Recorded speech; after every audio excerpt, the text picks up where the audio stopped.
J'ai ainsi dénombré 7 moments, des controverses, des films controverses, où cette question traverse sa vie et sa carrière de 1959 à nos jours sur plus de 50 ans. C'est dire l'importance non seulement du fait juif chez Godard, mais d'une véritable réinterprétation à la fois esthétique et historique du cinéma via la représentation de l'extermination des Juifs. Le premier moment, je l'appellerais la représentation obscène. Dans De l'abjection, texte fameux de Jacques Rivette sur Capot, publié dans les Cahiers du cinéma en juin 1961, le critique cite Jean-Luc Godard comme l'un des aspirateurs de son texte. Je cite Rivette, « On a beaucoup cité, à gauche et à droite, et le plus souvent assez sottement, une phrase de Moulet, « La morale est affaire de travelling », ou la version de Godard, « Les travelling sont affaire de morale ». On a voulu y voir le comble du formalisme, alors qu'on en pourrait plutôt critiquer l'excès terroriste, pour reprendre la terminologie polanyienne. On nous les casse, écrit Rivette, depuis quelques mois, avec les faux problèmes de la forme et du fond, du réalisme et de la féerie, de l'acteur libre ou dominé et autres balançoires. Disons qu'il se pourrait que les sujets naissent libres et égaux en droit. Ce qui compte, c'est le ton, l'accent, la nuance, comme on voudra l'appeler, c'est-à-dire le point de vue d'un homme, l'auteur, mal nécessaire, et l'attitude que prend cet homme par rapport à ce qu'il filme, et donc par rapport au monde. Faire un film, c'est montrer certaines choses, c'est en même temps, et par la même opération, les montrer par un certain biais. Ces deux actes étant rigoureusement indissociables. Rivette revendique ici la proposition dédoublée Moulet-Godard, la morale est affaire de travelling, les travelling sont affaire de morale. Laissons Luc Moulet et son invention et concentrons-nous sur le quasi-remake godardien en juillet 1959 dans les Cahiers du cinéma à l'occasion d'une table ronde sur Hiroshima mon amour de Resnais. Cette inversion est néanmoins le signe d'un coup de force, en même temps qu'un jeu un peu potache, quasi calambouresque sur les mots propres à Godard. Elle veut en tous les cas proscrire et dénoncer toute exploitation esthétisante des images. Godard, avec les jeunes Turcs de la Nouvelle Vague, a pratiqué un éloge forcené du film et de son auteur au nom d'une idée du cinéma radical. La pensée d'un auteur prend forme cinématographique par la mise en scène. La critique moderne de cinéma se constitue alors autour de cette idée qui a le mérite de rejeter la vieille opposition entre le fond et la forme pour proposer une synthèse originale. Le fond d'un film, c'est sa forme. Autrement dit, la morale d'un film, son contenu, son message, sa politique, tient entière dans la forme cinématographique déployée par l'auteur, travelling, mais aussi cadrage, mouvement d'appareil, montage. Ce jugement moral et esthétique change le point de vue critique. Ce sera le sens du texte de Rivette. Capot n'a pas à être jugé sur la concordance de l'œuvre avec les témoignages recueillis, sur le travail documentaire historique effectué, mais sur l'adéquation de la forme du film avec le projet. Et un seul plan esthétisant, c'est le sens de la dénonciation de Rivette sur la mort d'une déportée dans Capot, devient un acte éthiquement inacceptable. Allons plus loin. En reprenant et en inversant la proposition de Luc Moulet, Godard l'associe explicitement à la représentation de l'extermination, refusant tout esthétisme à ce propos, en référence au travail exemplaire d'Alain Resnais d'Ennui et brouillard, puis Hiroshima mon amour. Jean-Luc Godard est sans doute l'un des premiers théoriciens du cinéma depuis les considérations techniques et juridiques ayant prévalu en 1945 lors de la projection des films sur l'ouverture des camps à Nuremberg, puis des textes qui ont entouré, surtout en France, la première projection de la dernière étape en 1948, salle Pleyel, à vouloir définir et proposer une morale de la représentation de ce qu'on n'appelait pas encore la Shoah. Ce qui le choque en effet, je cite, c'est une certaine facilité à montrer des scènes d'horreur car on est vite au-delà de l'esthétique. Et il dénonce dans le procès de Nuremberg de Félix von Podmanicki, film d'archives allemand sorti en France en mai 1959, l'obscénité des scènes qui, selon lui, à travers un montage de documents et de reconstitutions cauchemardées des visions des camps, cherche à esthétiser l'horreur, comparant même ce genre de procédé. Le travelling de Capot en aurait sûrement fait partie s'il avait été réalisé en 1959 à je cite Godard, des images pornographiques. Voici exactement le développement de Godard sur la représentation des atrocités des camps de la mort en juillet 1959. Je cite. « Il y a une chose qui me gêne un peu dans Hiroshima et qui m'avait également gêné dans Nuit et brouillard, c'est qu'il y a une certaine facilité à montrer des scènes d'horreur, car on est vite au-delà de l'esthétique. Je veux dire que bien ou mal filmé, peu importe. De telles scènes font de toute façon une impression terrible sur le spectateur. Il y a un documentaire, actuellement, produit par l'UNESCO qui montre, dans un montage, tous les gens qui souffrent sur la Terre. Les estropiés, les aveugles, les infirmes, ceux qui ont faim, les vieux, les jeunes, etc. Eh bien, ce film est immonde. Aucune comparaison avec Nuit et brouillard, bien sûr. Mais c'est quand même un film qui fait de l'impression sur les gens, tout comme récemment le procès de Nuremberg. L'enduit, donc, en montrant des scènes d'horreur résultant de l'extermination, c'est qu'on est automatiquement dépassé par son propos et que l'on est choqué par ces images, un peu comme par des images pornographiques. Dans le fond, ce qui me choque dans Hiroshima, c'est une table ronde sur Hiroshima, c'est que réciproquement, les images du couple faisant l'amour dans les premiers plans me font peur au même titre que celles des plaies, également en gros plan, occasionnées par la bombe atomique. Il y a quelque chose non pas d'immoral, mais d'amoral, à montrer ainsi l'amour ou l'horreur avec les mêmes gros plans.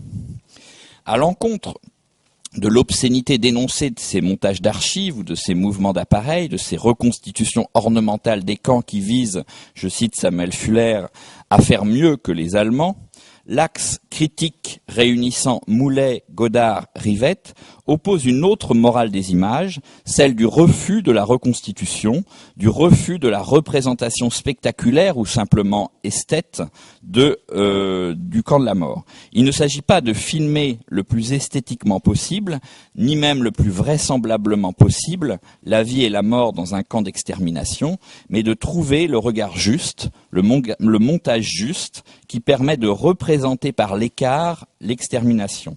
Cette conception de la représentation est antagonique avec toute reconstitution esthétisante de la mort de masse.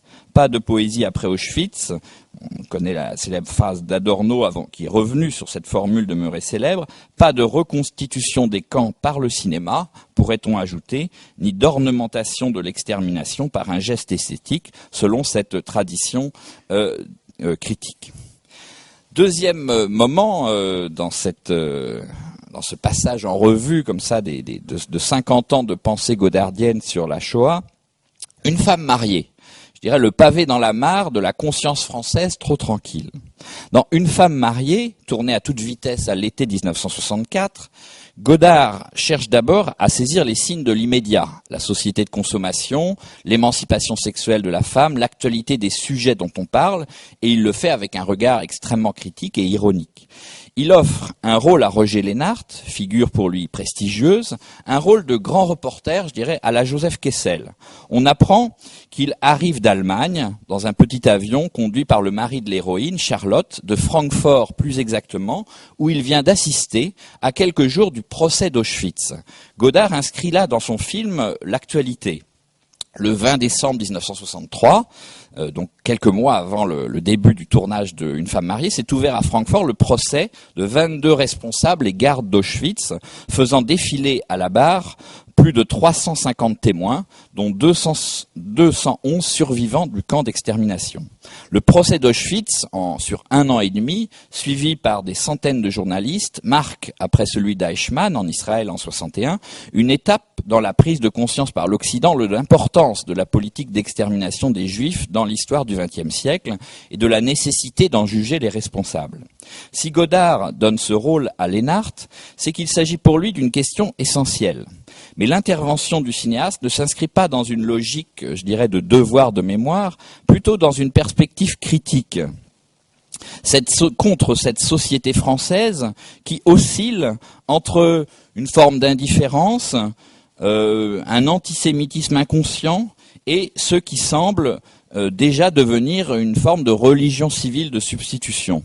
Une femme mariée est le premier des films de Godard où l'extermination des Juifs est mentionnée et pas le dernier, on le sait. Souvent, cela passe par le récit d'histoire où l'humour noir flirte avec le mauvais goût. Ici, Lénart, sortant de l'avion, accueilli par Charlotte, lui demande « Avez-vous entendu parler d'Auschwitz ?» la jeune femme tout à fait de son temps, c'est-à-dire pensant connaître et en même temps, je dirais, illustrant cette sorte de superficialité de la nouvelle société française, de la nouvelle bourgeoisie française consommatrice, répond « c'est la thalidomide ». La thalidomide, on le sait, c'est un médicament contre l'insomnie. Elle est alors au centre des débats car prescrite à des femmes enceintes, elle a provoqué des malformations monstrueuses chez les nouveau-nés. Ce rapprochement inconscient entre Auschwitz et la thalidomide est parlant. Pour Lénart, l'horreur dans l'histoire, c'est le camp de la mort. Pour Charlotte, l'horreur dans sa vie de femme enceinte, ce serait un enfant monstre. Il répond non, pas exactement, c'est une vieille histoire juive, un camp. Elle, de façon un peu détachée, ah oui, Hitler. Puis il narre une histoire juive qu'on raconte en Allemagne, qu'il termine ainsi. Le premier dit « Et si demain on tuait tous les juifs et tous les coiffeurs ?» L'autre répond « Pourquoi les coiffeurs ?» Et Charlotte de s'interroger également naïvement « Oui, pourquoi les coiffeurs ?» Godard filme ici le bon sens commun français, ou de cette nouvelle bourgeoisie française qu'il juge inconsciemment antisémite, presque par nature comme un lapsus, comme si l'inconscient français était antisémite, pas le discours tenu, conscient, qui est lui d'une autre nature, une bonne conscience monstrueuse. Lors d'un dîner qui réunit, dans la suite du film, Lénart, Charlotte et son mari aviateur, ce dernier y revient et reparle du procès d'Auschwitz, qui est vraiment très insistant dans le centre du film, et raconte une histoire drôle à propos de Rossellini. Rossellini, qui l'a conduit un jour en avion, dit-il, lui a confié à propos d'un défilé d'anciens déportés vu en février 1955, 10 ans après la libération d'Auschwitz, avec des survivants en habits rayés. Je cite, « Ils n'étaient plus maigres comme avant, ils étaient plus gros, ils avaient gagné de l'argent. » Le mari conclut, Rossellini pensait que ça, c'était une fausse mémoire d'Auschwitz. De même, plus tard dans le film, quand Charlotte et son amant se retrouvent au cinéma, le Publicis Orly, ils visionnent sans l'avoir vraiment choisi, et c'est complètement, c'est vraiment quelque chose que Godard a voulu, puisque c'est évidemment une incongruité dans la programmation de cette salle. Ils visionnent Nuit et brouillard d'Alain Resnais. Les images de camp sont ironiquement juxtaposées à celles de L'amour des amants, montage critique qui rend obscènes les figures du corps telles que réifiées par la société des années 60 à des fins de consommation sexuelle, médiatique, publicitaire. C'est par le montage une démonstration de la banalisation du mal. Pour Godard, cette mémoire qui voudrait mêler les survivants au présent, qui fait revenir les images des camps dans les années 60, ou pire encore, qui tendrait à reconstituer Auschwitz pour des raisons de cérémonie, de commémoration, de films, de représentations diverses, est une mémoire frelatée. Il l'associe à l'obscénité de la bonne conscience d'une société qui, par ailleurs, laisse sur le bord de sa route des millions de déshérités et d'exclus. L'idée qu'une société puisse commémorer le passé, érigeant en martyr officiel des victimes des camps, tout en acceptant que des millions de personnes vivent mal et meurent dans des conditions misérables au présent, ce paradoxe des mémoires hérisse le cinéaste. Troisième moment, le militant palestinien. Car la thèse historique sur la Shoah, Godard la développe quelques années plus tard, dans sa période militante, lorsqu'il est devenu, après 1967 et la guerre des 6 jours, un révolutionnaire pro-palestinien et antisioniste. On le sait, la cause palestinienne est devenue un étendard de la gauche internationale lorsque l'armée israélienne envahit toute une série de territoires arabes ou palestiniens, le Sinaï, Gaza, la Cisjordanie, Jérusalem et les hauteurs du Golan, puis les conserve sous son autorité malgré les protestations du monde arabe et les résolutions du Conseil de sécurité de l'ONU. Cette expansion israélienne, après la guerre des 6 jours, soutenue ou du moins autorisée par l'allié historique américain, apparaît comme un déni du droit à l'existence palestinienne et comme un fait de violence, je dirais, néocoloniale face à une armée de libération et un peuple opprimé, occupé, chassé. Cela est interprété par l'extrême gauche comme une forme d'impérialisme décalé depuis la guerre du Vietnam vers le Moyen-Orient. C'est dans ce contexte que naît le projet de Jean-Luc Godard et Jean-Pierre Gorin, le duo meneur du groupe Dziga Vertov, intitulé « Jusqu'à la victoire ». Contacté par la Ligue arabe, Godard reçoit du Fatah, officiellement, en novembre 1969, à hauteur de $6 000, faible somme, mais quand même conséquente, qui permettent d'enclencher le film, et une invitation en bonne et due forme à pouvoir tourner sous protection dans les camps palestiniens, en Jordanie et au Liban. Passons sur l'aventure et les mésaventures du tournage, qui commence en mars 1970 pour durer avec des interruptions jusqu'en août, ce qui est un des plus longs tournages de Jean-Luc Godard, et vaut à Godard plus de 40 heures de rush.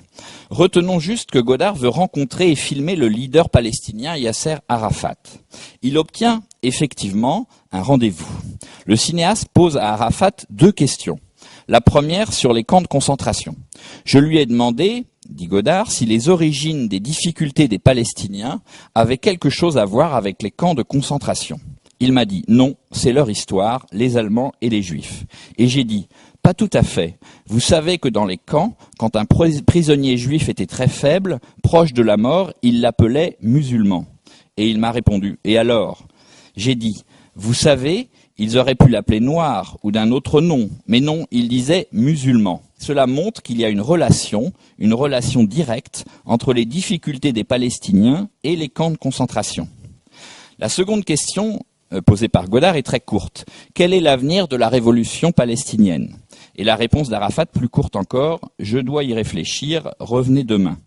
Godard achève l'histoire, il n'est jamais revenu, au moins il était honnête. Notons donc dans la première question l'apparition de ce qu'on peut appeler l'interprétation historique de la Shoah chère à Godard. Elle est à l'origine, la Shoah, comme il le dit à Arafat, des difficultés des Palestiniens, c'est-à-dire de leur défaite de 1948, redoublée par celle de 1967, de leur déni à avoir une terre et un État. En 1970, Godard et Gorin ne peuvent rien faire de ce matériau ramené des camps palestiniens. Trop tôt, trop confus, trop triste également, puisque quelques semaines après leur départ de Jordanie, les massacres de Septembre Noir éliminent par l'intermédiaire de l'armée jordanienne la plupart des hommes filmés par les 2 cinéastes jusqu'à la victoire ne voient pas le jour à ce moment-là. 4e moment, au milieu des années 70, j'ai intitulé ça « Les Juifs font aux Arabes ce que les nazis ont fait aux Juifs », qui est une phrase de Ici et ailleurs, le film de 1975.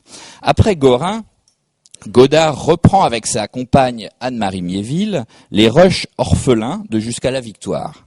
L'idée est de faire aboutir ce film, mais autrement, 5 ans plus tard, sous le titre de Ici et ailleurs.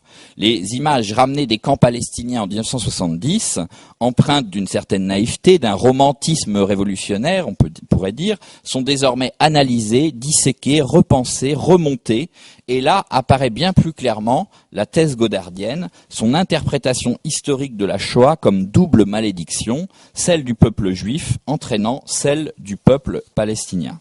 Car la thèse du film est que l'État d'Israël fait subir aux Palestiniens ce que les Juifs ont souffert de la part des nazis pendant la Seconde Guerre mondiale. Thèse, je dirais alors classique, certes radicale, de l'extrême gauche pro-palestinienne et antisioniste, que Godard formule très clairement dans le film. Je répète cette citation, « Les Juifs font aux Arabes ce que les nazis ont fait aux Juifs ». L'idée est illustrée, parfois jusqu'à la provocation, par association des bourreaux, quand les visages de Golda Meir, pionnière de l'État sioniste, premier ministre d'Israël de 1969 à 1974, et de Hitler clignotent l'un sur l'autre, ou par association des victimes, quand une déploration en hébreu sur les camps de la mort, Auschwitz, Majdanek, Treblinka, recouvre des images de cadavres d'enfants palestiniens ou des corps calcinés de fédayines tués en septembre 1970. À plusieurs reprises, Jean-Luc Godard est revenu ou reviendra encore sur cette question. Il ne cesse d'établir un lien entre l'extermination des Juifs dans les camps de la mort, la fondation de l'État d'Israël, l'impossibilité de régler le conflit israélo-palestinien et plus généralement la guerre entre Juifs et Arabes, comme si une malédiction historique pesait sur cette généalogie. Israël, né dans les camps, se vengerait sur les Palestiniens de l'Holocauste, ce qui justifie tous les actes de résistance arabe, y compris le terrorisme, puisqu'Israël serait une forme paradoxale de résurgence historique du nazisme. L'identification entre l'État d'Israël et le nazisme revient à plusieurs reprises dans les films godardiens de cette époque, dans un contexte historique où, faut-il le rappeler, l'image d'Israël, de la guerre des 6 jours en 67 à celle du Kippour en 73, a changé du tout au tout. Ce n'est plus un pays victime, faible, persécuté, mais un État surarmé, protégé par les États-Unis, 2 fois vainqueur. Dans un petit documentaire tourné en 70 par la ZDF allemande, Godard tient devant son visage un tract militant où figure la contraction Nazisraël et lance au caméraman qui le filme: tu nous fais un chèque de la télévision allemande qui est financé par les sionistes et par ce connard de social-démocrate Willy Brandt, et ça nous permettra d'acheter des armes pour les Palestiniens pour attaquer les sionistes. Le 19 juillet 1977, toujours à ce propos, le cinéaste écrit à son ami palestinien Elias Sambar.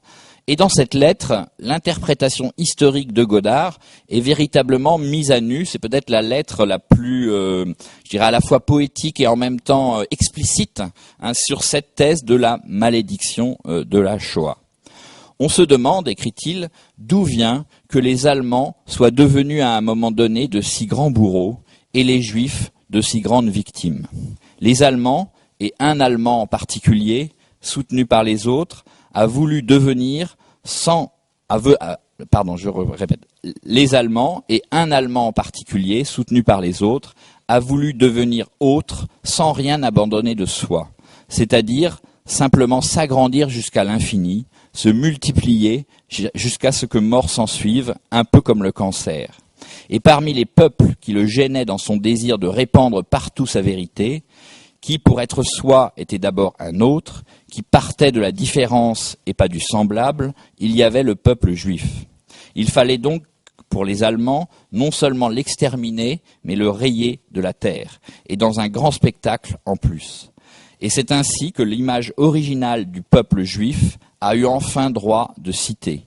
Mais Israël ne le dit jamais, ça. Qu'il lui a fallu une deuxième et terrible image, celle de la folie allemande, pour conquérir ce droit d'avoir une cité, d'être cité à part entière, et que c'est un lourd héritage. Exister uniquement à cause de la haine de l'autre. Personne ne sait comment ça finira exactement au Moyen-Orient, mais on peut savoir un peu où et quand ça a commencé.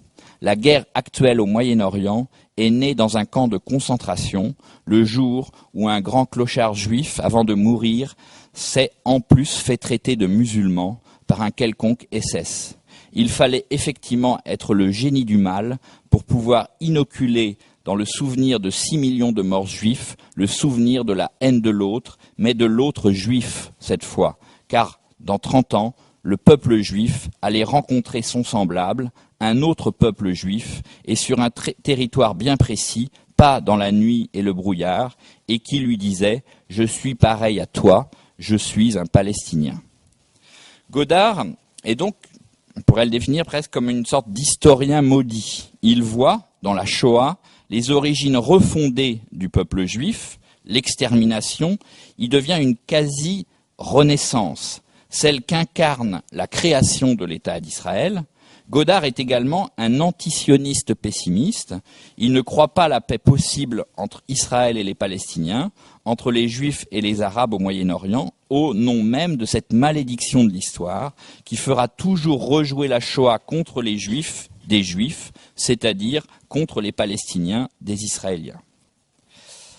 5e moment, démission-rédemption face à la Shoah. 10 ans plus tard, au milieu des années 80, Godard prépare les premiers épisodes des Histoires du cinéma. Son grand œuvre historien, on le sait. Cette série de 8 films est centrée sur la responsabilité du cinéma face à l'extermination, à la puissance destructrice des totalitarismes et des impérialismes. La thèse qui résume la série godardienne, comme l'avance Jacques Rancière, est d'abord un constat d'impuissance. L'histoire du cinéma comme rendez-vous manqué avec l'histoire, contretemps auquel Godard tente de remédier par ces mêmes histoires, et la Shoah occupe une place centrale dans ce manque comme dans cette rédemption. Cette démission, ce manque, ouvre les histoires. Les 2 premiers épisodes sont largement centrés sur la faute collective du cinéma au moment de la montée des périls, du nazisme, de la guerre, de l'occupation, de la collaboration et de la solution finale. L'épisode 1A, surtout, est hanté par cette culpabilité des clercs du cinéma, ces grands réalisateurs incapables de contrôler la vengeance et la violence qu'ils avaient 20 fois mises en scène, dit Godard, et se voyant rendu responsable par le montage godardien, qui est impitoyablement accusateur comme il peut être par ailleurs incroyablement salvateur, de la catastrophe hitlérienne. Le cinéma aurait été comme enchaîné par l'industrie, instrumentalisé par la propagande et finalement transformé en un vecteur de mort. Les histoires deviennent dès lors une entreprise salvatrice de ces images coupables d'avoir délaissé l'histoire, d'avoir aveuglé les hommes, d'avoir conduit à l'apocalypse. Godard fait des innocentes puisque tout à coup, par le montage, le rapprochement, la poétique, le lyrisme des fragments, des associations, des parallèles, elles sont susceptibles de sauver le monde. Je cite, « Même rayé à mort, un simple rectangle de 35 mm sauve l'honneur de tout le réel », résume-t-il en cette phrase saisissante.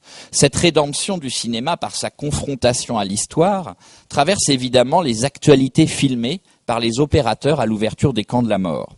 Si le cinéma a trahi, a failli, c'est en ne filmant pas l'horreur des camps de la mort. Le cinéma aurait dû être présent, c'est la thèse de Godard. Il aurait dû être à Auschwitz parce qu'il était de son essence et de son devoir d'être là. Ce n'est pas une thèse historique, c'est une thèse, je dirais, philosophique. Il ne l'a pas été. Ce sont les documentaires seuls qui ont pu le racheter de cette absence, ceux enregistrés à l'hiver et au printemps 1945. Et ces actualités, ces films sur les survivants de la mort de masse, pourront même sauver la Babylone moderne, Hollywood. Je cite, « Si George Stevens, dit Godard, et on va voir qu'il reproduit une confusion dont on a parlé ce matin. Si George Stevens, dit Godard de sa voix d'outre-tombe dans l'épisode 1A, n'avait pas utilisé le premier film en 16 mm couleur à Auschwitz et à Ravensbrück, jamais sans doute le bonheur d'Elizabeth Taylor n'aurait trouvé une place au soleil. George Stevens, opérateur à Auschwitz, entre guillemets, élève ainsi le même homme, devenu réalisateur hollywoodien d'une place au soleil, à la gloire historique. Il le sauve, en quelque sorte. Cette place manquée et finalement reconquise du cinéma comme image de la Shoah, Godard y revient dès lors très souvent. Par exemple, au moment du centenaire du cinéma, les commémorations sont nombreuses, surtout en France, tout à la fois pays du cinématographe et patrie de la commémoration généralisée. Godard, comme d'autres, Varda, Tavernier, mais plus encore que d'autres sans doute, est sollicité. Sa position est rapidement arrêtée toutefois. Il est contre toute célébration du cinéma. Godard est contre, car son esprit négatif, entre guillemets, du moins sceptique ou historique tout simplement, le conduit à voir plutôt ce que le cinéma n'a pas fait que ce qu'il a fait. On l'a dit, c'est l'une des thèses, la plus forte sûrement des histoires, la faute du cinéma, ces fautes que Godard s'attribue aussi à lui-même quand il écrit, je cite, qu'il n'a pas pu empêcher qui n'a pas su plutôt empêcher Spielberg de reconstruire Auschwitz. C'est une citation qui est tirée quand il refuse d'aller recevoir le prix de la critique américaine à New York en 1995 pour son œuvre. Il dit « Je vous prie d'accepter la très incomplète raison qui suit pour ce timide mais vrai jugement de ma part. JLG n'a pas été capable, tout au long de sa carrière de movie maker, d'empêcher M. Spielberg de reconstruire Auschwitz. » La faute du cinéma consiste à n'avoir pas été capable de sauver l'histoire de ses principales tragédies. Godard dit son trouble face au centenaire du cinéma. Dès janvier 1995, par exemple, quand le magazine Studio, dans son numéro spécial 100 ans de cinéma, a choisi 2 grands témoins, Spielberg, ironie, et Godard, et part à leur rencontre, Godard y déclare... Il n'est pas interrogé avec Spielberg, il est interrogé tout seul. Dans un entretien sur 6 pages, on a privilégié les droits du cinéma et pas ses devoirs. Le cinéma n'a pas joué son rôle d'instrument de pensée. On en a fait un hochet. L'achèvement s'est fait au moment où on n'a pas filmé les camps de concentration. À cet instant-là, le cinéma a totalement manqué à son devoir. Il y a eu 6 millions de personnes tuées ou gazées, principalement des juifs, et le cinéma n'était pas là. pourtant, le dictateur, la règle du jeu, avait annoncé tous ces drames. En ne filmant pas les camps, le cinéma a totalement démissionné. 6e point, Lanzmann versus Godard, le texte ou l'image de la Shoah. Faire image de la Shoah, c'est donc à la fois le manque fautif du cinéma et sa rédemption, quand il peut rattraper in extremis cette faute en imprimant in fine quelque chose.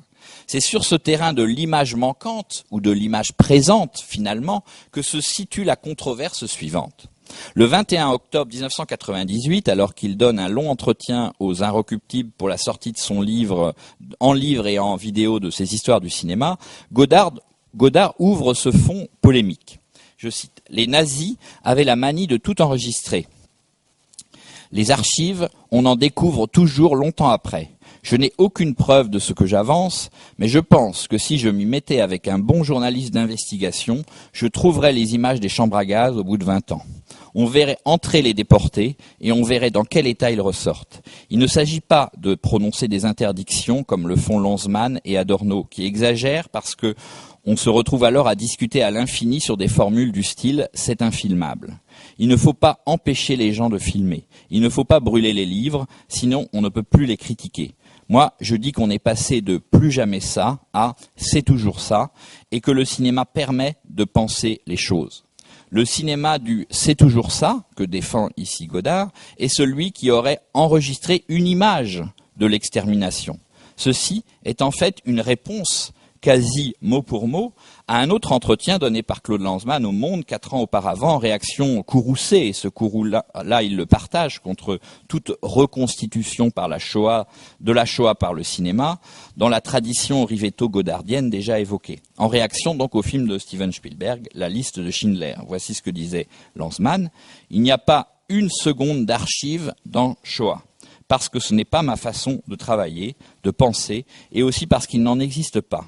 La question est ainsi posée. Pour témoigner, est-ce qu'on invente une forme nouvelle ou est-ce qu'on reconstruit ? Je pense avoir fait une forme nouvelle. Spielberg a choisi de reconstruire. Or, reconstruire, c'est d'une certaine façon fabriquer des archives.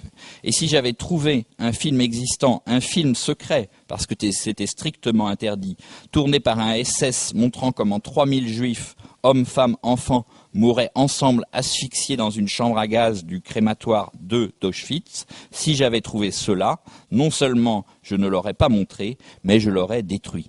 Je ne suis pas capable de dire pourquoi, cela va de soi. Déjà, dans l'entretien qu'il avait eu avec Régis Debray pour Arte en octobre 95, Godard avait insisté. « Je suis convaincu que les Allemands ont tout filmé. C'était des maniaques, des fous du stockage. Des gens doivent savoir où c'est, mais on ne veut pas le montrer. » Et dès janvier 85, 10 ans auparavant, avant même d'avoir vu Shoah sorti en avril, d'avoir pu voir Shoah sorti en avril 85, le cinéaste tenait des propos proches dans l'autre journal. Je cite, « Les camps, ça a été filmé sûrement en long et en large par les Allemands. Donc les archives doivent exister quelque part. Et ça a été filmé par les Américains, par les Français, mais ça n'est pas montré, parce que si c'était montré, ça changerait quelque chose. Et il ne faut pas que ça change. On préfère dire plus jamais ça. Moi je dis, c'est toujours ça. » La réplique de Claude Lanzmann, l'auteur de Shoah, vient quelques semaines plus tard. En octobre, via un article du Monde du 3 décembre 1998, écrit par Gérard Wachsmann, écrivain et psychanalyste, intitulé « Saint-Paul Godard contre Moïse Lanzmann ». Il soupçonne le cinéaste soupçonne Godard de vouloir faire passer une camelote, une vraie théologie, une théologie de l'image, ni nette ni neuve. Dans son entretien des Inrecuptibles, je cite le texte de Wachsmann. « Sous ses dehors lisses et sans malice, cette idée empoisonne. Je ne l'aime pas. Pour tout dire, elle m'inquiète. Évidemment, je ne discute pas la question de savoir s'il y a ou non des images des chambres à gaz. Je n'en sais rien. On est parfaitement en droit d'en faire l'hypothèse. Seulement voilà, qu'on mette la main dessus, qu'est-ce que ça change ? Tout simplement, qu'est-ce que cela prouverait de plus ? Parce qu'il faut prouver, c'est dans une logique de la preuve que se tient Jean-Luc Godard. Les opticiens lunetiers avaient leur slogan « La vue, c'est la vie ». JLG a le sien, l'image, c'est la vérité. Les chambres à gaz ont existé, je le sais. Pourtant, je ne les ai jamais vues sur une image, je ne les ai jamais vues fonctionner, mais je sais que cela a eu lieu. Je le sais comme tout le monde le sait, hors ceux qui ne veulent pas le savoir. Avec le slogan de Godard, on va tout droit à une autre conclusion. Et si il n'y avait vraiment pas d'image, est-ce que la conviction sur l'existence des chambres à gaz pourrait en être changée ? Cette controverse s'inscrit dans une polémique sur la représentation, vous l'avez compris, possible ou impossible de la Shoah, qui anime plus largement le débat intellectuel depuis le début des années 90, et notamment depuis la sortie du film de Spielberg. Comment la Shoah peut-elle faire image ? On connaît chez Godard le refus de la reconstitution sur ce sujet. Mais dans ce refus de l'image, en 1985 avec Shoah, Claude Lanzmann, on le sait, va plus loin. Trop loin sans doute pour Godard. Et son film affirme, Shoah, l'impossibilité de l'usage de toute image de la Shoah. Somme fondée sur l'unique témoignage de vivants, remis en scène 30 ou 40 ans plus tard, sur les lieux et dans les conditions gestuelles, mémorielles, symboliques de l'extermination. Ce déni de l'image d'époque, chez Lanzmann, à propos de la Shoah, accompagne l'unicité absolue et irrécusable de cette dernière catastrophe. Godard, au contraire, défend une pensée de la présence des images de la Shoah, même de l'exemplarité de celle-ci, devenant les images souches de la tragédie du XXe siècle. Images qui sont dès lors comparables, du moins rapprochables, montables. Il est légitime pour Godard, dans cette logique, de rapprocher une image d'Auschwitz et une image des massacres de Sabra et Shatila, par exemple. Cependant, la présence indispensable de ces images, devenant la preuve de vérité nécessaire, le cinéaste est attaqué par Lanzmann et ses proches comme suspect d'une forme, je dirais, fétichiste, iconolâtre de révisionnisme. Le débat se poursuit le 4 février 1999 autour d'une table privée mais bien fréquentée, celle de Bernard-Henri Lévy, qui convie chez lui le directeur des temps modernes, Klaus Lanzmann, et le cinéaste à dîner et à s'expliquer. Là, je me base sur des documents inédits que Bernard-Henri Lévy rend tout juste public. Un mois et demi plus tard, après ce dîner, Jean-Luc Godard, le 18 mars 1999, écrit à BHL et Claude Lanzmann la lettre suivante. « Chers amis, suite à notre rencontre d'il y a quelques semaines, ces lignes pour vous faire part de la chose suivante.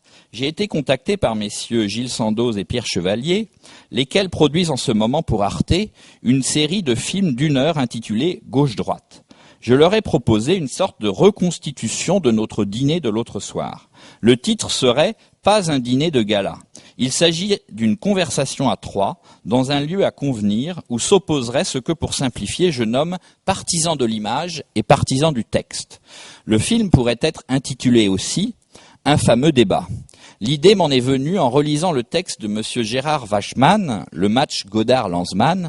Cinématographiquement, ce film de télévision serait divisé en 2 parties. Le dîner, le débat proprement dit, d'une durée d'1 demi-heure, enregistré live, comme on dit, par un réalisateur choisi par les producteurs, puis 3 métrages de 10 minutes chacun, ou 5 minutes, si le débat dîner dure 45 minutes, au cours desquels chacun des convives résumerait sa position de façon qu'il jugerait bon. La production fournira à chacun le budget et les moyens techniques désirés. Puisque le film devait en être le remake, que s'est-il dit au juste, que s'est-il passé lors de ces dîners du 4 février 1999 ? Là, je m'appuie de nouveau sur Bernard-Henri Lévy qui a repris ses notes de l'époque et qui y lit ceci. Lanzmann dit à Godard que l'interview aux Inrocks l'a choqué, qu'il n'a jamais au grand jamais songé à interdire quoi que ce soit, et qu'il ne se sent d'aucune manière ce partisan du texte, opposé à des partisans de l'image, dont Godard serait le porte-étendard. Avoir tourné des centaines d'heures de rush, en avoir monté 9,5 et se voir traité d'ennemi de l'image, vous êtes gonflé, Godard. Je dis, BHL parle, que l'argument godardien recèle, sous ses dehors d'évidence et de gentils défis, une perversité supplémentaire. Imaginons que malgré le bon journaliste d'investigation, vous ne trouviez rien au bout de 20 ans. Que faut-il en conclure? Que les chambres à gaz n'ont pas existé? Qu'il y a un doute au moins sur cette existence? Quel étrange raisonnement. Louis Godard, c'est toujours Bernard-Henri Lévy qui tient la plume, nous répète son credo de toujours, sa religion du cinéma, c'est-à-dire du texte et de l'image indissolublement articulés. Il nous oppose, l'affinant au fil du repas, sa version du théorème hegelien que nous avions en effet bien entendu, mais qui est cela même qui jette le trouble. Tout ce qui est réel est filmable, seul ce qui a été filmé est et demeure pleinement réel. Et au soupçon d'apporter, ce faisant, de l'eau au moulin des faussaires, il répond que non, bien sûr, cela n'a rien à voir et qu'attendre du cinéma qu'il s'affronte à l'événement du siècle, le sommet d'en rendre compte avec ses propres moyens, insister qu'il serait au-dessous de lui-même et de ses devoirs s'il ne parvenait pas à s'acquitter de cette tâche et à donner forme à la chose dans sa langue et sa syntaxe, c'est juste rendre hommage au cinéma et rappeler combien nous sommes tous, cinéastes compris, les obligés, en la circonstance, de cette page unique de l'histoire contemporaine. La discussion est animée mais franche et amicale. C'est un vrai débat sur la question de la représentation ou non de la Shoah, sur les pouvoirs de l'art et ses responsabilités, sur le film même de Lanzmann, Shoah, dont je ne parviens pas à savoir si Godard l'a ou non intégralement vu, mais dont il parle avec respect. Il y a aussi des moments drôles, comme celui à la toute fin, où Godard, en guise d'adieu, et s'étant senti, il me semble, intellectuellement dominé par Lanzmann sur cette question, lance à celui-ci, qui ne sait comment la prendre, cette phrase curieuse: « Nous avons mis le même temps, vous pour tourner Shoah, moi pour histoire du cinéma ». Dans leurs conversations préparatoires qui vont suivre, pour préparer le film, jamais cependant les trois convives ne parviennent à reparler du fond de leur affaire. Jamais plus, ils ne se reparlent de la Shoah et de ses représentations. Mais de toute autre chose, oui, avec de plus en plus de crispation et d'agacement. Ce sera l'échec du projet, finalement. Une seule fois, selon Bernard-Henri Lévy, Godard entre dans le sujet, mais par la périphérie toujours, et même à reculons. Écrit BHL, je cite, « une confidence sur son père qui était médecin à la Croix-Rouge et qui était peut-être au courant pour les camps. Un propos mâchonné sur cette question, toujours pas nommée, mais l'allusion cette fois est claire, qui n'a jamais, nous dit-il, jamais cessé de l'occuper, elle m'obsède, je ne pense qu'à elle, j'arrête d'y penser et puis je recommence d'y penser de manière insistante. Un air d'effroi, enfin, quand Lanzmann, évoquant son amitié, celle de Godard, avec Alain Sard, lui lance « Vous êtes complètement enjuivé, Godard ?» et qu'il répond, lui Godard, d'une voix soudain très faible et presque pitoyable « Oh non, vous ne pouvez pas dire ça comme ça ». Le projet est définitivement abandonné après une demi-douzaine de rendez-vous et de dîners le 22 septembre 1999 dans le bureau de Jérôme Clément, président d'Arte. Ce film, entre le parti des mots et le parti des images, dans la représentation de la Shoah, reste donc lettre morte. Et je finis, conclus par ce dernier temps de cet exposé, le septième. Dans JLG, autoportrait de décembre, en 1994, Godard, on le voit, travaillait à son bureau. Il écrit le texte d'un film en cours, il prend des notes, il souligne au crayon à papier des extraits dans des livres ouverts. Il trace également un double schéma qui recompose l'étoile de David, symbole d'Israël, et illustre une sorte de paradoxe ironique que le cinéaste nomme la loi de la stéréo dans l'histoire. Je cite, Godard commande son dessin, « Il y a eu l'Allemagne qui a projeté Israël, et Israël a réfléchi cette projection, et Israël a trouvé sa croix. Israël a projeté le peuple palestinien, et le peuple palestinien, à son tour, a porté sa croix. » 10 ans plus tard, ce sont ces paradoxes historiques, toujours la malédiction de la Shoah, qui occupent le cœur de notre musique. Le film que Godard tourne lors des rencontres européennes du livre du centre André Malraux de Sarajevo. Une jeune journaliste israélienne, c'est l'histoire du film, de gauche, prépare un reportage pour Haaretz qu'elle définit ainsi. Pourquoi Sarajevo ? Parce que la Palestine. Godard lui-même, mis en scène lors d'une conférence, explore le chant israélien et le contre-chant palestinien des images de 1948. Le tout s'achève par un attentat suicide simulé dans un cinéma en Israël. Notre musique, à sa sortie, déclenche une nouvelle polémique, feutrée mais réelle, à propos de ces rapprochements entre la Shoah subie par les Juifs et la Nakba dont sont victimes les Palestiniens ou certains montages d'archives du film. À l'interrogation de Jean-Michel Frodon dans les Cahiers du cinéma, est-ce que tous les chants contre chants sont féconds? Godard répond: je ne dis pas que la Shoah et la Nakba c'est pareil. Bien sûr que non, c'est complètement idiot. Le chant et le contre-chant ne signifient pas une équivalence, mais une égalité, mais posent une question. La rhétorique officielle du cinéma a imposé ce genre de blocage de la pensée. Il faut qu'un regard suive une orientation imposée. Tout le reste est interdit et du coup, on ne peut plus réfléchir. Et à la question de Serge Kaganski et Jean-Marc Lalanne dans Les Inrecuptibles, donner un exemple de vrai chant contre chant dans notre musique, le cinéaste répond, il y revient toujours, il y en a un qu'on critiquera peut-être. Quand je mets une photo de juifs déportés dans un camp où j'écris « juifs » et 2 images après, une photo de cadavres palestiniens et j'écris « musulmans », des gens me disent « c'est dégueulasse parce que l'histoire des Palestiniens, c'est pas l'Holocauste des Juifs. Mais si j'écris « musulmans », c'est parce qu'à Auschwitz, les Juifs les plus faibles étaient appelés les musulmans. Et puis Hollywood s'appelait bien la Mecque du cinéma. En ce temps d'omniprésence de la mémoire de la Shoah, je parle d'aujourd'hui, il est certain que les propos et les images de Godard, dont le sens n'a pas varié, vous l'avez vu, en 30 ans, les Juifs font aux Arabes ce que les nazis ont fait aux Juifs, dans un contexte qui, lui, a énormément évolué, ont valeur de provocation. Mais Godard est à la fois entêté, inflexible et fidèle à lui-même, car depuis le tournage de Jusqu'à la victoire en 1970, la figure du Juif n'a pas varié d'un pouce chez lui. Symbole par excellence de la victime devenue bourreau, ce Juif, je dirais plutôt cet Israélien, demeure une sorte de fatalité de l'histoire et de la pensée godardienne. D'une certaine façon, il doit mourir dans un camp pour que son destin s'accomplisse, celui de fonder un État par lequel il deviendra bourreau à son tour, bourreau de son propre juif, le palestinien, qu'il portait en lui-même quand il était victime de l'extermination sous le nom de musulman. Pour Godard, la Shoah se place donc au centre de l'histoire du XXe siècle, il est le contraire d'un négationniste, enclenchant une forme de malédiction. Ce qui fut fondateur de l'État d'Israël devient immédiatement sa culpabilité par un retournement paradoxal de l'histoire. Les Israéliens, en niant les Palestiniens, en occupant leur territoire, en les colonisant, se transforment en grands coupables.